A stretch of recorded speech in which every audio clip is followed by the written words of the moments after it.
네, 7월 1일 기도를 돕는 그 사람 매일 묵상. 오늘은 팀 켈러의 기도에 대해서 좀 살펴보겠습니다. 7월 1일, 와우, 벌써 1년의 반이 지나갔죠. 우리 7월의 시작인데 마지막 12월 31일까지 정말 하나님 앞에 삶을 좀 드리고 더 깊이 좀 기도하고 그런 시간을 가지면 좋을 것 같습니다. 지금 우리가 파트 네 번째 기도의 깊이를 더하다 라는 파트를 보고 있고, 그 중에서 말씀을 묵상하라 라는 것을 보고 있습니다. 그러니까 하나님과의 이 컨버세이션, 기도라는 것은 이 대화인데, 하나님과 대화를 하려면 먼저 들어야 되죠. 그래서 이제 meditating on his word, 그의 말씀을 이제 묵상하는 것, 그의 말씀을 먼저 듣는 것이 대화의 시작입니다. 그래서 이 첫 번째는 지난 시간에 묵상은 이 기도로 들어가는 문이다, 이걸 배웠고요. 오늘 두 번째, 묵상은 적극적으로 성경을 곱씹는 것이다, 이렇게 번역을 했는데, meditation and the mind, 그렇게 묵상과 이 생각이죠. 묵상이라는 것은 그 생각하는 것을 얘기합니다. 그 묵상은 문자적인 의미로 중얼거리다에 가까워요. 이게 히브리어의 묵상하다라는 것은 중얼거리다라는 단어입니다. 이게 뭘 얘기하느냐면 암송한다는 거예요. 중얼거리다는 것은. 그래서 예전에는 성경을 글로 읽지 않고 들었죠. 그래서 이제 성경을 암송해서 많이 이제 외웠습니다, 유대인들은. 그래서 한 구절 묵상하면서 속뜻과 풍부한 말씀의 의미를 끌어넣는 데는 암송 이상이 없다. 유대인들이 똑똑하다고 하는데, 태어날 때 유전적으로 똑똑한 이 뇌의 인자를 가지고 태어나는 것은 아닌 것 같고, 또 하나님 앞에서 그들이 특별히 복을 받아서 똑똑하다는 것도 아닌 것 같고요. 저는 그렇게 생각합니다. 유대인들이 똑똑한 이유는 어린 시절에 암송을 많이 해서 그런 것 같아요. 그래서 그 아이들이 이렇게 뭐라 그럴까요? 어린이를 뗄 때 10살인가 7살인지 모르겠지만 모세오경을 거의 다 암송합니다. 그러니까 모세오경을 막 외우게 하는 거예요. 그러니까 모세오경 전체를 다 암송할 때 이제 의식이 하나 있습니다. 그러니까 어린 시절에 암송을 많이 시키는 거, 그거는 굉장히 머리가 좋아지는데 도움이 많이 되는 것 같아요. 그래서 우리 아이들도 좀 암송을 계속 하는 것도 굉장히 도움이 됩니다. 우리도 젊었을 때 암송 좀 많이 해야 돼요. 제자훈련 숙제할 때 암송을 하는데, 그 암송을 하면 그 암송된 말씀이 우리 인생을 지켜줄 때가 많습니다. 그래서 묵상한다는 것은 암송한다는 거예요. 그래서 말씀을 계속 읊조리는 것이 필요하죠. 그래서 시편에서 묵상 대신 쓰인 다른 표현으로는 생각하다, 깊이 되새기다를 꼽을 수 있다. 이게 따옴표가 이상하게 됐네.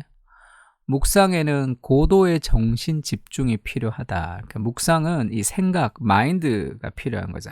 아주 깊이 있게 생각하라는 겁니다.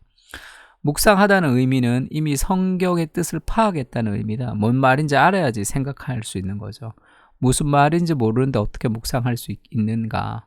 그러니 성경을 읽으면서 질문하고 답을 찾고, 근데 오늘날 이 거룩한 성경 읽기, 이렇게 렉처 디비나라고 이제 권유하면서 하나님에 대한 지식에 기대지 않고 성경을 읽으면서 그냥 은혜를 받는 것에만 집중하는 경우가 있고, 무슨 말인지 잘 모르면서 하나님 음성을 들어야 된다라는 책들로 넘쳐납니다.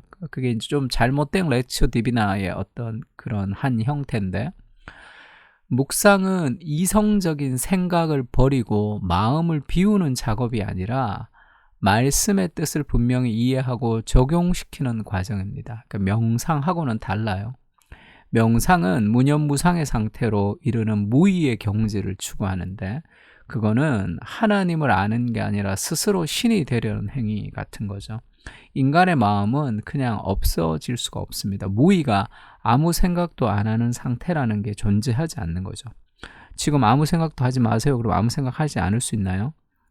하얀 백지를 생각하거나 뭐를 생각하는 그것은 다 뭐가 있는 거잖아요. 그러니까 인간은 마음을 비워서 무념무상의 상태에 빠지는 것이 아니라 하나님의 말씀을 채워서 우리 삶이 충만해지는 거예요. 그러니까 뭔가를 이 욕심을 비워야 된다 할 때 그것은 하나님의 은혜가 채워질 때 뭔가 욕심이 비워지는 거지, 가만히 있는 욕심을 내가 비우려고 노력해서 비워지는 게 아닙니다. 그래서 명상이라는 것은 우리를 아주 헛된 길로 계속 인도하는 거죠. 마음을 비울 수가 없어요. 우리는 말씀으로 채워야 됩니다. 죄를 이기려고 하는 것도 사랑을 채우는 거지, 사랑을 추구해야지 되는 거지, 단순히 죄를 짓지 않으려고 노력하는 것으로 그것이 해결되지 않는 거죠. 그러니까 크리스찬의 묵상은 대단히 이성적이고 논쟁적이라는 거예요. 시편 42편 5절은 내 영혼아 네가 어찌하여 낙심하며 어찌하여 내 속에서 불안해하는가, 너는 하나님께 소망을 두라. 그가 나타나 도우심으로 말미암아 내가 여전히 찬송하리로다 라는 구절이 있습니다.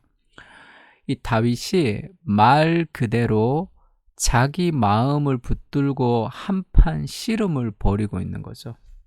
자기 마음을 붙들고, 그러니까 그 왜 낙심하며 불안해하는가 하면서 자기의 감정을 하나님의 말씀을 가지고 지금 막 끌어올리고 있습니다. 그러니까 아주 힘든 과정. 왜냐하면 지금 낙심되는 상황이고 불안한 상황에서 낙심되고 불안해하는데 지금 하나님이 너와 함께 있지 않느냐, 하나님이 함께 계신데 왜 낙심하느냐, 왜 불안하느냐 하면서 힘든 상황 속에서 지금 말씀을 붙들고 한판 씨름을 하는 거죠.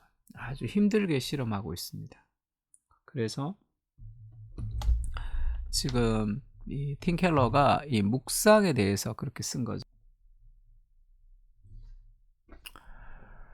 그래서 이 그 묵상이라는 것은 그냥 씨름하고 생각하고 깊이 추구하는 걸 얘기합니다. 그러니까 팀 켈러가 지금 시편 42편을 얘기하면서 다윗이 말 그대로 자기의 마음을 붙들고 씨름을 벌인다 이렇게 했는데 왜 다윗이라고 썼는지 모르겠네요. 원서를 좀 한번 찾아봐야 될 것 같은데, 시편 42편이 이게 고라 자손의 시인데, 고라 자손의 시인데 왜 다윗이라고 팀 켈러가 얘기했는지 모르겠습니다. 아마 좀 착각한 것 같은데, 그러니까 명상은 분석적인 정신 활동을 애써 누르고 크리스찬의 묵상은 분석과 성찰을 부추기고 그 초점을 하나님의 영광과 은혜에 맞춥니다.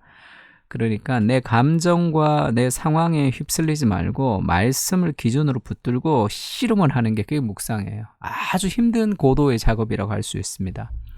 사람이 감당할 시험 밖에는 너에게 당한 것이 없다 하면, 내가 힘들어서 감당하지 못할 것 같을 때 내가 감당하지 못할 것 같다, 힘들다, 나는 못한다 이렇게 생각하지 말고, 나는 못하지만 하나님이 사람이 감당할 시험 밖에는 우리에게 당한 것이 없다고 했다는 그 말씀을 굳게 믿고 그 말씀을 붙들고 계속 기도하는 거예요.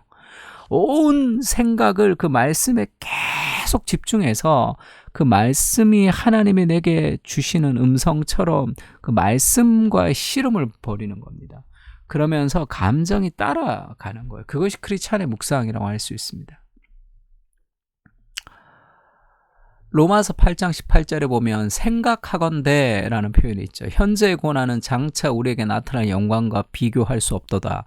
현재의 고난을 이길 수 있는 것은 장차 나타낼 영광인데 그것을 생각을 해야 되는 거죠.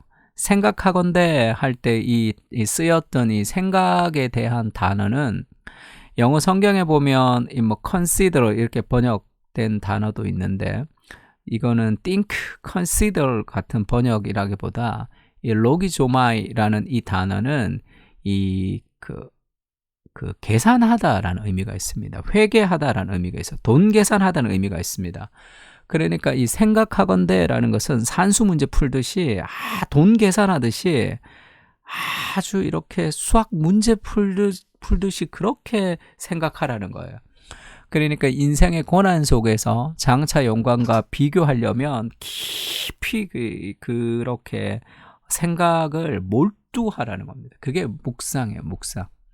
그렇지 않으면 감정의 노예가 될 수 있겠죠. 그러니까 인생은, 오늘날의 인생은 너무 피상적이죠. 깊이 생각하지 않는 시대를 살아갑니다.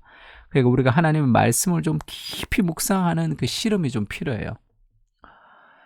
그래서 우리가 그리스도를 묵상할 필요가 있는데, 인생이 좀 힘들고 내 영혼아 왜 낙심하느냐 할 때도 우리가 히브리서 12장 1절에 보면 이런 표현이 있죠. 우리에게 구름같이 둘러싼 허다한 증인들이 있다. 모든 무거운 것과 얽매이기 쉬운 죄를 벗어버리고, 그러니까 우리에게 무거운 것이 있습니다. 무거운 짐이 있고 또 얽매이기 쉬운 죄가 있잖아요. 그거를 다 벗어버리고 우리 앞에 당한 경주를 해야 되는데, 인내로서죠. 신앙이라는 것은 경주인데 인내로 달려가야 될 장기 레이스라는 거예요. 그러면 그 인내로 어떻게 그 신앙의 레이스를 우리가 살아가야 되느냐 하면, 믿음의 주요 또 온전케 하시는 이인 그리스도를 바라봐야 돼요. 계속 그리스도를 바라보고 할 때, 이 그리스도를 바라보자라고 했을 때 영어 성경에 보면 이 픽스라고 단어를 씁니다. 그러니까 그리스도에게 탁 고정하라는 거예요. 그는 그 앞에 있는 기쁨을 위하여 십자가를 참으사 부끄러움을 개의치 아니하시더니 하나님 보좌 우편에 앉으셨느니라. 그리스도가 이 십자가를 참으시고 부끄러운 이 어려움을 개의치 아니하셨는데 결국은 승리하셔서 보좌에 앉으셨구나. 결국은 그 앞에 있는 기쁨을 위해서 십자가를 참으셨구나 라는 것을 믿으면, 우리 인생에 여러 가지 어려운 일들이 있죠. 부끄러운 일들, 어려운 일들, 힘든 일들이 있습니다. 그것을 참고 견디며 결국은 승리할 수 있는 그 힘들이 그리스도에게서 오는 거죠. 그래서 우리 인생 속에서 이것을 계속 묵상하고 실험할 수 있는 그 힘이 좀 필요합니다. 오늘 지금 우리가 읽었던 이 시편 42편을 6절까지 가지고 좀 기도를 할 텐데, 또 한 구절 한 구절 좀 깊이 생각하면서 좀 기도하는 시간을 가지면 좋을 것 같습니다. 주님, 피상적인 시대를 살아갑니다. 눈에 보기에 좋은 것, 입에 들어가기 좋은 것, 귀에 듣기에 즐거운 것만 찾아서 쉽고 편하게 살아가는 세상 속에서 하나님의 말씀을 묵상하며 실험하며 감정의 나를 이끌어가는 것이 아니라 말씀의 나를 이끌어갈 수 있도록 인도해 주시옵소서. 십자가를 지시고 자신의 길을 걸어가신 그리스도를 묵상하면서 기쁨으로 주의 길을 걸어가게 하여 주시옵소서. 그리스도를 위해 살 수 있는 은혜를 주셔서 감사합니다. 그 은혜에 보답하며 살겠습니다. 아멘. 하나님 말씀에 실험하면서 우리도 우리의 영혼에게, 내 영혼아 왜 이렇게 낙심하느냐, 그렇게 실험하고 기도하는 그런 시간이 되면 좋을 것 같습니다. 다 같이 기도하겠습니다.